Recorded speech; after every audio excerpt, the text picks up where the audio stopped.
Number 105 میں قرآن مجید کو بتدریج تھوڑا تھوڑا نازل کر کے نازل کرنے کی حکمت یہ بتائی گئی کہ رسول ان پر ٹھہر ٹھہر کے پڑھیں گے، ان کے لیے قرآن کو سمجھنے میں آسانی ہوگی۔ مشرکین مکہ اعتراض کرتے تھے کہ کبھی آپ اللہ کہتے ہیں کبھی رحمان کہتے ہیں، ہم تو رحمان کو نہیں جانتے۔ تو اللہ نے فرمایا رسول کہہ دیجئے کہ معبود برحق کو تم اللہ کہہ کے پکارو یا رحمان کہہ کے پکارو، تم اسے جس نام سے بھی پکارو گے سب اسی کے نام ہے، اور اسے پکارنے میں میانہ روی سے کام لو۔ آخری آیت میں فرمایا کہ اللہ کی نہ کوئی اولاد ہے، نہ کوئی اس کی سلطنت میں اس کا شریک ہے، نہ اسے کسی مددگار کی ضرورت ہے، اور آپ اس کی کبریائی کو بیان کرتے رہیں۔ آگے شروع ہو جاتی ہے سورہ کہف۔ اصحاب کہف کا نام تو سنا ہے نا ماشاءاللہ آپ حضرات۔ پہلے اس کی فضیلت میں ایک حدیث نہ بیان کروں؟ نبی کریم صلی اللہ علیہ وسلم نے فرمایا، یہ مسلم شریف کی حدیث ہے، دجال آئے گا قیامت کے قریب اور بڑے لوگوں کو گمراہ کرے گا، تو حضور نے فرمایا جو سورہ کہف کی 10 آیات زبانی یاد کر لے نا وہ دجال کے فتنے سے بچ جائے گا۔ اللہ توفیق عطا فرمائے۔ اس سورہ مبارکہ کی آیت نمبر 9 سے اصحاب کہف کا ذکر شروع ہوتا ہے۔ اصحاب کہف، جب حضرت عیسیٰ علیہ السلام کو اللہ کریم نے چوتھے آسمان پہ بلا لیا نا، تو دقیانوس نام کا ایک بادشاہ ہوا بنی اسرائیل کے اندر، بڑا ظالم تھا، اس نے گمراہی پھیلا دی، اور جو لوگ معاذ اللہ کفر اور شرک نہیں کرتے تھے انہیں قتل کروا دیتا۔ تو 7-8 نوجوان اپنا ایمان بچا کے بھاگے۔ او ہو اللہ اکبر، ساری دنیا مال بچا کے بھاگتی، وہ 7-8 نوجوان اپنا ایمان بچا کے بھاگے کہ یہ ہمیں کہیں کفر کی طرف نہ لوٹا دے۔ تو جا کے ایک غار کے اندر چلے گئے تو ایک کتا بھی ان کے ساتھ ہو گیا۔ انہیں کتے کو بڑے روڑے مارے کہ یہ اگر بھونکے گا، آواز نکالے گا تو ہم پکڑے جائیں گے، ہم نے تو چھپنا ہے۔ پر اس کو نہ ولیوں سے پیار ہو گیا تھا، اس نے کہا بھگاؤ جتنا مرضی مجھے، فطرت میری ہے کہ میں بھونکتا ہوں، پر جب اللہ کے ولی ہوں تو پھر میں ادب کرتا ہوں۔ یہ قرآنی واقعہ ہے۔ اچھا، یہ عین وہ واقعہ ہے قرآن مجید کا کہ جو بہت ساری چیزوں پر ویسے ہی نص ہے اور بہت ساری زبانیں ویسے ہی گنگ ہو جاتی۔ تو وہ 6-7 لوگ تھے، وہ چلے گئے غار کے اندر، جا کے انہوں نے پناہ لے لی۔ بادشاہ کو پتہ چل گیا کہ غار کے اندر ہے۔ اچھا، اللہ کی قدرت جیسے ہی داخل ہوئے انہیں نیند آ گئی، یہ سو گئے۔ اور قرآن مجید کہتا ہے، قرآن مجید کے یہ لفظ ہیں کہ کتا غار کے منہ پر بازو پھیلا کے بیٹھ گیا، گویا اپنے مالکوں کی خدمت کر رہا ہے۔ اب میاں صاحب کی ایک بات کر لیں درمیان میں۔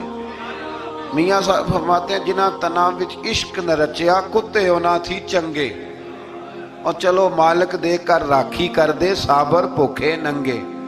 یہ دیکھو نا کہ اتنا تو ان کے اندر بھی کمال ہے۔ اپنے نا دونوں بازو پھیلا کے کتا بھی غار پہ بیٹھ گیا، ان کو نیند آ گئی۔ بادشاہ نے پتہ کرایا کہاں بھاگ کے گئے، تو کہا وہ غار کے اندر ہیں۔ بادشاہ کہنے لگا کہ ان کی سزا یہ ہے کہ ایک دیوار چن دو غار کے منہ میں، غار کو ہی بند کر دو۔ جس بندے کی ڈیوٹی لگائی نا غار چننے کی، بندہ بڑا نیک تھا، اس کو دیوار بنانے کا ذمہ دیا۔ اس نے نا دیوار بھی بنائی اور ایک تختی پہ نا سب کے نام لکھے، اور وہ تختی ایک صندوق میں رکھ کے وہاں بند کر دی، اور اسی طرح کی ایک تختی اس کے نیچے لکھا کہ ایک تختی ان کے ناموں کی نا میں مال خزانہ میں بھی بند کر رہا ہوں۔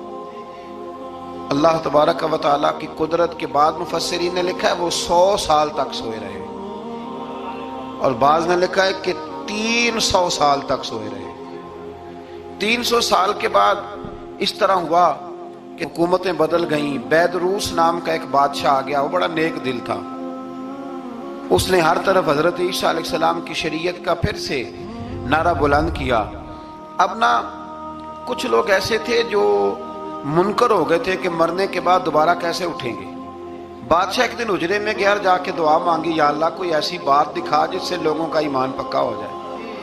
اس طرح کے بھی بادشاہ ہوا کرتے ہیں۔ تو رب کریم نے کہا میں نے تو پہلے یہ راز چھپا کے رکھا ہوا ہے، کھول دیتے ہیں۔ اس نے دعا مانگی، اور ادھر کیا معاملہ ہوا، ایک چرواہا بکریاں چرانے والا وہاں سے گزرا۔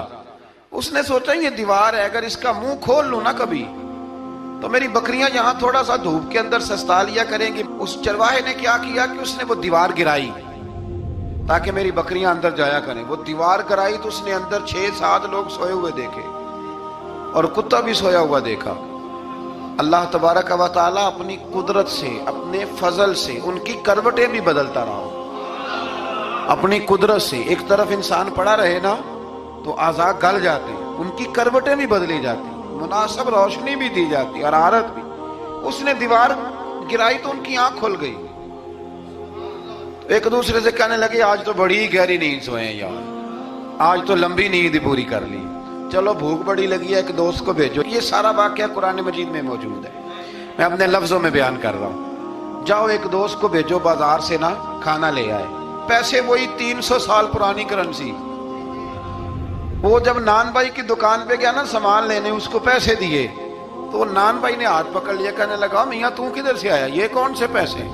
اس نے کہا پیسے کاہے کہ میں بھی سوچ رہا ہوں کہ حالات بدلے ہیں، سارے حضرت عیسیٰ کا کلمہ پڑھ رہے ہیں، ماحول اور ہے۔ اس نے کہا تیرے ہاتھ کوئی خزانہ لگ گیا ہے، یہ تو ہم نام سنتے تھے کہ یہاں کوئی دقیانوس نام کا بادشاہ رہا ہے، کوئی خزانہ، بتا کہاں سے لیے؟ شور ہوا، حاکم شہر تک خبر پہنچی، بادشاہ تک پہنچی۔ اس نے بتایا کہ بھئی ہم تو دقیانوس کے ڈر سے بھاگے ہیں، کل بھاگے ہیں یا آج سویرے، اتنا زیادہ ہمیں پتہ نہیں، کل یا آج سویرے بس نا، اتنا سا ہمیں یاد ہے کہ ہم گئے تھے۔ بہرحال لوگ جمع ہو گئے، اکٹھے ہو گئے، غار تک پہنچے۔ اب جو غار کے اندر تھے وہ پتہ کہتے کہتے لگتا ہے ہمارا دوست پکڑا گیا ہے۔ اب پکڑا گیا ہے تو اب بندے جمع ہو گئے، وہ اندر ڈر رہے تھے، تسبیح کر رہے تھے، اللہ کو یاد کر رہے تھے۔ ادھر یہ پہنچ گیا جب ان لوگوں نے یہ جیتا جاگتا رب کے فضل کا نمونہ دیکھا، اور بادشاہ نے کہا کہ یہ کیا ہے؟ صندوق کھولا تو اس کے اندر وہ تختی لکھی تھی کہ یہ ان کے نام ہے، یہ دقیانوس سے ڈر کے بھاگے ہوئے ہیں، یہاں یہ سو رہے ہیں، اور اسی کی ایک تختی میں نے فلان جگہ بھی دفن کیا، وہ تختی بھی وہاں سے نکل آئی۔ اب سب لوگوں کی آنکھوں میں آنسو آئے اور سب کہنے لگے لا الہ الا اللہ، لا الہ الا اللہ، لا الہ الا اللہ۔ سب کہنے لگے ان اللہ علی کل شیء قدیر۔ جب ان کی بات پوری ہو گئی، لوگوں کے ایمان پختہ ہو گئے، تو اصحاب کہف کہنے لگے کہ ہمیں اب اجازت ہے، ہم پھر دوبارہ غار میں جاتے ہیں۔ وہ غار میں گئے تو رب نے پھر انہیں موت عطا فرمائی، نیند عطا فرمائی، تحفہ دیا۔ بادشاہ نے پھر اس کے آگے دیوار بنائی اور وہاں بادشاہ نے ایک مسجد تعمیر کرا دی، لوگ زیارت کرنے جاتے۔ یہ اصحاب کہف کا ذکر ہے۔ اب یہاں ہمارے مفسرین نے لکھا ہے کہ وہ جو کتا تھا نا وہ بھی ساتھ ہی تھا۔ اللہ قیامت والے دن اسے انسانی، یا تو انسانی شکل ملے گی، یا جیسے رب کا فضل ہوگا رب کریم اسے بھی جنت عطا فرمائے گا۔ اس نے تبلیغ کی، دین کی، اس نے کیا کیا؟ تبلیغ کی، نمازیں پڑھی، روزے رکھے، حج کیا، 10 ہوتے صحیح اس کیتا کی۔ اسی آکھیے نا خدا کے فضل سے ہم پر ہے سایہ غوث اعظم کا، ہمیں دونوں جہاں میں ہے سہارا غوث اعظم کا۔ لوگ پریشان ہو جاتے ہیں، کہتے ہیں کس طرح کی بات کرتے ہو؟ تو میں نے کہا اصل میں تیرا عقیدہ کچا ہے، وہاں تو کتا چلا جائے ولی کے پاس تو رب اسے جنت دے دیتا ہے، تو جیگتا جاتا مومن جائے تو اللہ کیوں فضل نہیں فرماتا؟ اس سے آگے نا پھر آیت نمبر 32 ہے، اس میں اللہ تبارک و تعالیٰ نے 2 لوگوں کا واقعہ بیان کیا ہے۔ فرمایا ایک شخص کے انگوروں کے باغات تھے اور چاروں طرف سے انہیں کھجوروں کے درختوں نے گھیر رکھا تھا، اور درمیان میں کھیتی بھی تھی، اور بیچ میں دریا بھی بہہ رہا تھا، اور ان باغات نے بہت عمدہ فصل دی۔ ایک دن یہ شخص اپنے ساتھی سے کہنے لگا میرا مال اور افرادی قوت تم سے زیادہ ہے، مجھے یقین ہے کہ یہ باغ کبھی برباد نہیں ہوگا۔ اول تو مجھے قیامت کا یقین ہی نہیں معاذ اللہ، لیکن اگر قیامت آئی تو مجھے وہاں سے بھی بہتر مال ملے گا۔ اس کے دوسرے ساتھی نے کہا تو اپنی اصل کو بھول گیا ہے، اور تو نے اپنے خالق کی ناشکری کی جو کہ وحدہ لا شریک ہے۔ اگر تم نے باغ میں داخل ہوتے وقت ماشاءاللہ لا قوت الا باللہ کہہ دیا ہوتا تو یہ تمہارے حق میں بہتر ہوتا۔ اگرچہ مال اور اولاد میں میں تم سے کم ہوں، لیکن میرا ایمان یہ ہے کہ اللہ تعالیٰ مجھے اس سے بہتر نعمت عطا کرے گا، اور آسمان سے کوئی آفت آئی اور تمہارا باغ تباہ و برباد ہو جائے گا، یا اگر اس کا پانی زمین میں دھس گیا تو پھر تم اسے تلاش نہ کر پاؤ گے، بالآخر اس شخص کا باغ برباد ہو گیا۔ وہ جو کہتا تھا نا مجھے یقین نہیں قیامت نہیں آئے گی، اس کا باغ ہی، اور وہ کفِ افسوس ملتے ہوئے کہنے لگا کاش میں نے شرک نہ کیا ہوتا، لیکن پھر اس کا کوئی نہ مددگار تھا اور نہ حمایتی۔ آیت نمبر 45 میں اللہ تعالیٰ نے دنیا کی زندگی کی ناپائیداری کو ایک مثال سے بیان فرمایا کہ آسمان سے بارش نازل ہوئی، گھنا سبزہ نکلا، پھر وہ سوکھ کر چورا چورا ہو گیا، جسے ہوا اڑا کے لے گئی۔ مال اور بیٹے تو محض جیتی دنیا کا سنگار ہے، جب تک تم زندہ ہو تب تک مال بھی ہیں اور بیٹے بھی ہیں۔ والباقیات الصالحات، اگر کچھ ہے باقی رہے گی تو تمہارے اچھے اعمال باقی رہیں گے، اور اگر اولاد نیک ہوئی تو وہ بھی باقیات الصالحات میں شامل ہو جائے گی۔ آیت نمبر 47 سے فرمایا کہ قیامت کے دن تمام روئے زمین پر ایک کھلے میدان کی صورت میں ہوگا، سب لوگ صف باندھے رب کے حضور اکیلے حاضر ہوں گے اور اپنے اعمال ناموں کو دیکھ کر خوف زدہ ہوں گے، کہیں گے ہائے افسوس، اس اعمال نامے کو کیا ہوا، اس نے نہ کوئی صغیرہ گناہ چھوڑا نہ کبیرہ، مگر سب کو شمار کیا۔ آیت نمبر 50 میں حضرت آدم علیہ السلام کو فرشتوں کے سجدہ، ابلیس کی نافرمانی اور شیطان اور اس کی ذریت کے انسان کے دشمن ہونے کا بیان ہے۔ آگے پھر ذکر شروع ہو جاتا ہے حضرت موسیٰ علیہ السلام اور حضرت خضر علیہ السلام کا۔ یہ لفظ خضر بھی ہے اور خضر بھی ہے، یہ دو تین طریقوں سے پڑھا جاتا ہے۔ حضرت خضر کے بارے میں مختلف روایات ہیں کہ یہ ولی ہیں کہ نبی ہیں، لیکن مضبوط رائے اکثر بزرگوں کی یہی ہے کہ یہ بھی اللہ کے نبی ہیں، اور بعض نے لکھا ہے یہ ہمیشہ سے زندہ ہیں۔ یہ دو اللہ کے نبی حضرت الیاس علیہ السلام اور حضرت خضر علیہ السلام، یہ دونوں ہر سال حج میں بھی جاتے ہیں، ہر سال حج میں بھی جاتے ہیں، کیونکہ ایک روایت ملتی ہے کہ محبوب کریم علیہ السلام حج پہ گئے تو فرمایا میں الیاس اور خضر کو پہاڑوں سے اترتے ہوئے دیکھ رہا ہوں۔ تو جن کو اللہ نے کھلی آنکھیں دی ہوتی ہیں پھر انہیں زیارت بھی ہوتی ہے، انہیں یہ نظر بھی آتے ہیں۔ حضرت خضر علیہ السلام کو اللہ نے علم لدنی عطا فرمایا۔ یہ علم لدنی اللہ جس کو اپنے پاس سے عطا کر دے اس کو علم لدنی کہتے ہیں۔ حضرت موسیٰ علیہ السلام ایک دن تقریر کرتے ہوئے کسی نے پوچھا کہ آپ سب سے بڑے عالم ہیں، فرمایا الحمدللہ۔ تو اللہ کریم نے فرمایا نہیں ہے موسیٰ کلیم، آپ سے بڑے بڑے بھی ہیں، بڑے بڑے لوگ ہیں۔ ہمارے ہاں مسئلہ ہے پا نہ پڑی، اور لوگ مناظرہ کرنے آتے ہیں، کئی دفعہ لوگ نا مسئلہ بتاتے ہیں تو میں کہتا ہوں جناب آپ نے بتا دیا کہ اب آپ نے حکم کرنا ہے، اب آپ نے حکم کرنا ہے۔ کبھی کبھی کچھ لوگ ایسی باتیں کرتے ہیں، وہ جی آپ ایک بندے کا نام لیتے ہیں ذکر کرتے ہیں، تو میں نے کہا چلو ہم نے بھی کہیں کچھ پڑھا ہی ہوگا نا تبھی تو ذکر کرتے ہیں، لیکن جو آتے ہیں نا لوگ وہ مشورہ تمہارے دور میں ہے ہی نہیں، جس نے جو لائن پڑھ لیا ہے وہ اس پہ پکا ہو گیا، سارا نہیں نہ پڑھا، سارا پڑھے پھر بات سمجھ میں آتی ہے۔ حضرت موسیٰ کلیم اللہ کے نبی ہیں، اور کیا بات ہے ان کی، اور یہ بھی اللہ کا فضل ہوا حضرت موسیٰ نے یہ بات کی، تبھی تو ہمیں اتنی شاندار حکمتوں کے پھول ملے، یہ بھی حضرت موسیٰ کا ہی کمال ہے۔ تو حضرت موسیٰ نے کہا کہ اے اللہ وہ جو مجھ سے بڑا ہے عالم ہے وہ کہاں ملے گا جس سے میں حکمت کی بات سیکھوں؟ تو فرمایا جہاں مجمع البحرین ہے نا، دو دریا ملتے ہیں، وہاں وہ ملے گا۔ حضرت موسیٰ کلیم سے اللہ نے فرمایا کہ جاؤ جہاں دو دریا ملیں گے نا وہاں تمہیں وہ شخص ملے گا۔ تو یا اللہ میں کس طرح؟ فرمایا زادرہ ساتھ لے جاؤ، کھانے پینے کا سامان۔ حضرت موسیٰ کلیم لے گئے، مچھلی بھی لے گئے۔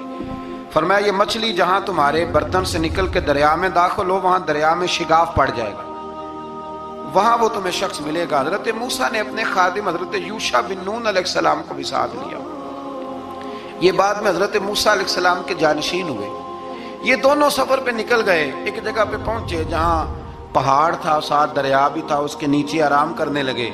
حضرت موسیٰ کلیم سو گئے تو یوشع بن نون علیہ السلام موجود تھے، مچھلی جھٹ سے نکلی، دریا میں داخل ہو گئی، وہاں راستہ بھی بن گیا۔ اب اٹھے حضرت موسیٰ کلیم، جب اٹھے تو فرمایا چلو چلے، تھوڑا آگے جا کے فرمایا بھوک لگ رہی ہے کھانا تو نکالو۔ انہیں یاد آیا، کہنے لگے حضور مچھلی تو دریا میں چلی گئی تھی۔ فرمایا تو نے بتایا ہی نہیں، وہی تو ہماری منزل تھی جہاں مچھلی دریا میں گئی۔ پھر وہاں سے واپس آئے قدموں کے نشانوں پہ، وہاں پہنچے جہاں مچھلی گئی تھی، تو وہاں ایک شخص لیٹا ہوا تھا چادر لے کے۔ آپ نے سلام لی تو انہوں نے کہا وعلیکم السلام یا موسیٰ کلیم اللہ۔ تو آپ نے فرمایا آپ کون ہیں؟ فرمایا میں وہی ہوں جس کو آپ تلاش کر رہے ہیں۔ تو فرمایا آپ نے مجھے کیسے پہچانا؟ فرمایا جس رب نے تمہیں بھیجا ہے نا اس نے ہی مجھے بتایا ہے کہ موسیٰ آ رہے ہیں، موسیٰ آ رہے ہیں۔ اب حضرت خضر نے جو کچھ فرمایا وہ بھی بڑا شاندار ہے۔ فرمایا موسیٰ کچھ باتیں ایسی ہیں جن کا آپ کو علم ہے اور مجھے نہیں، اور کچھ ایسی ہیں جن کا مجھے علم ہے اور آپ۔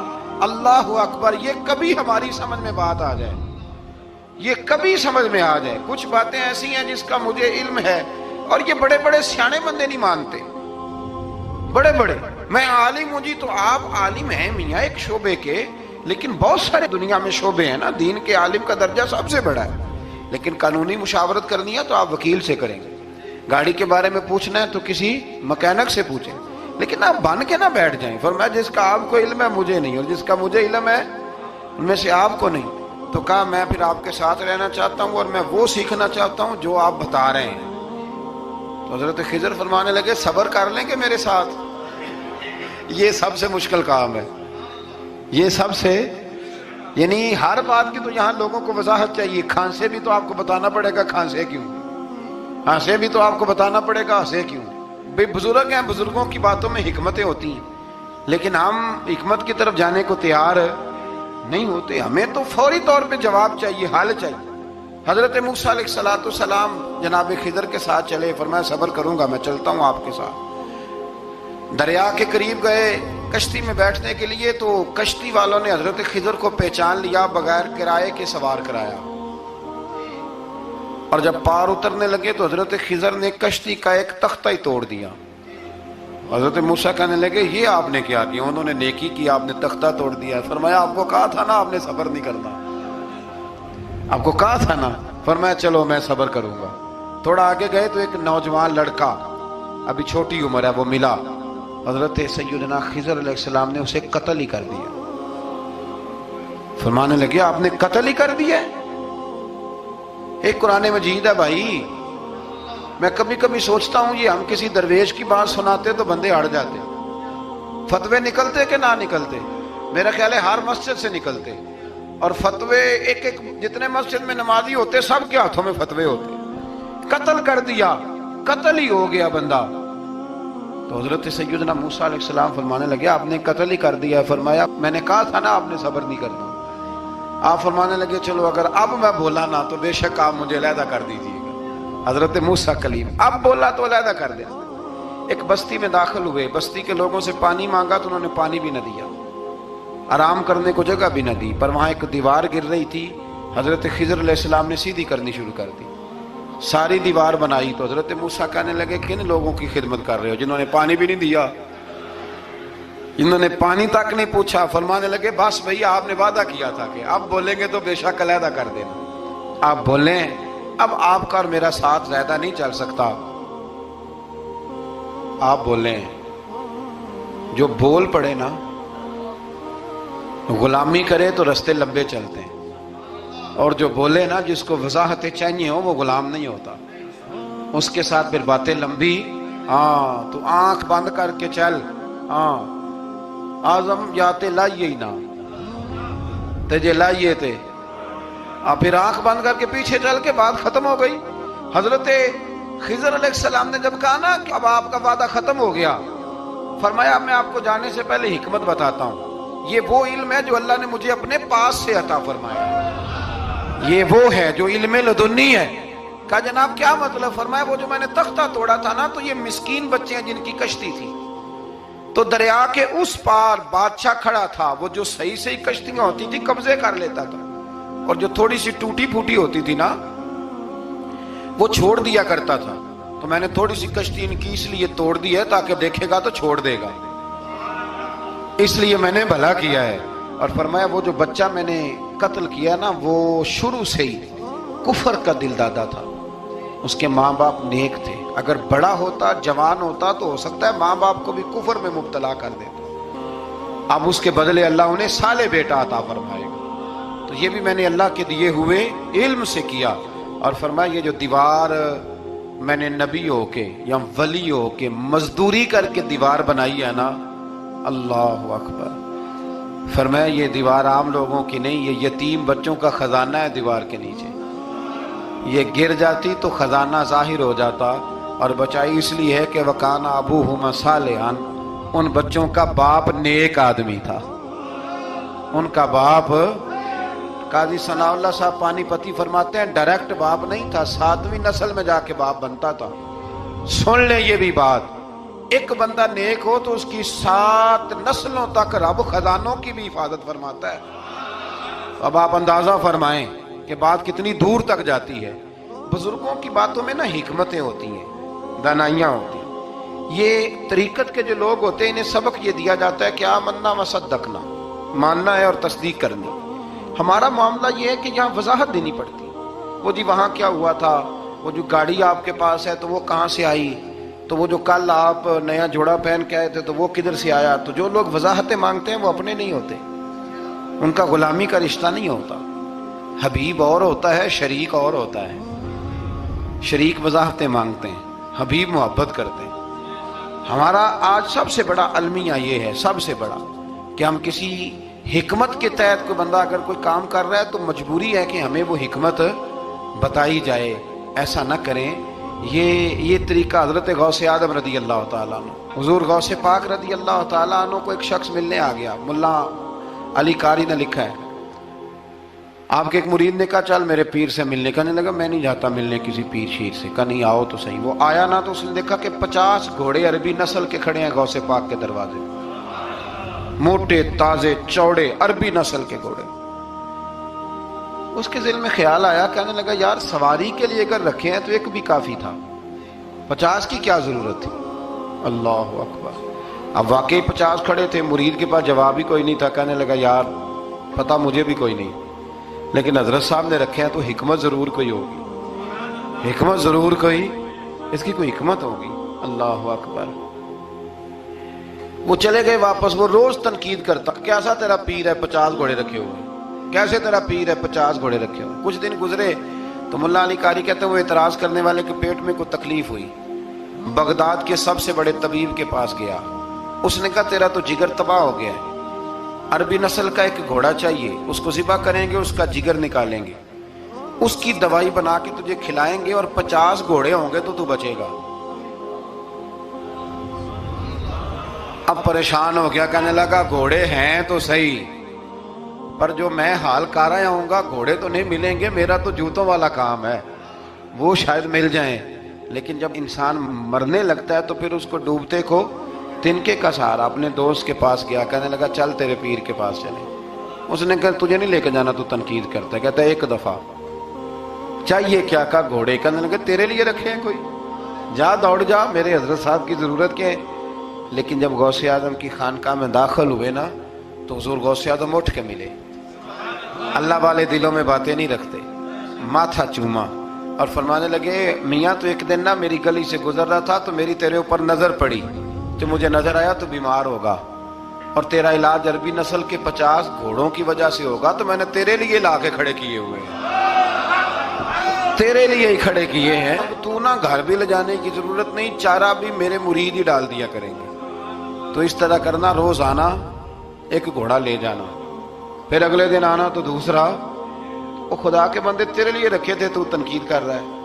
اللہ کے بندے پردہ پوش ہوتے ہیں۔ ہاں شرط یہ ہے کہ وہ بندہ صالح ہو، دیندار ہو، وہ والا پیر نہ ہو جو نماز بھی نہ پڑھے اور گھوڑے 15 رکھے ہوئے ہوں اس نے، وہ والا معاملہ نہ ہو۔ تو میرے عزیز یہ یاد رکھیں کہ اللہ تبارک و تعالیٰ کا بندہ جب آپ کا روحانی علاج کرتا ہے نا، روحانی علاج سے مطلب جادو ٹونے کا علاج نہیں، روحانی علاج وہ ہوتا ہے کہ میرے گناہوں کا علاج ہو جائے، حسد بغض کینہ عداوت یہ نکل جائے، تو وہ کچھ ایسے نسخے بتاتا ہے جو سمجھ میں مرید کی نہیں آتے لیکن وہ ضروری ہوتے ہیں۔ انہی نسخوں کو استعمال کرنے سے انسان کا فائدہ ہوتا ہے۔ جی کرنے والے لوگ ہمیشہ کامیاب رہتے ہیں، وہ ماں باپ کے آگے کریں، استاد کے آگے کریں، شیخ کے آگے کریں، اور جن کو وضاحتوں کی ضرورت ہوتی ہے، ہاں ایک شرعی بات ضرور ہے، وہ ضرور سن لیں۔ اگر آپ کو کہیں کچھ شرعی قباحت نظر آئے جو قرآن و سنت سے ٹکراتی ہو تو وہ آپ پر فرض ہے آپ اپنے مرشد سے پوچھیں۔ کتنی بڑی بات کر رہا ہوں، یعنی جو چیز قرآن و سنت سے ٹکرا رہی ہو اس کی وضاحت طلب کرنا ضروری ہوتا ہے، اور جو دین سے نہ ٹکرائے اس پر آپ وضاحتیں پوچھتے ہیں تو پھر اس کا مطلب ہے کہ آپ علاج کرانے میں سنجیدہ نہیں ہیں۔ اللہ تعالیٰ قرآن مجید کو سمجھنے کی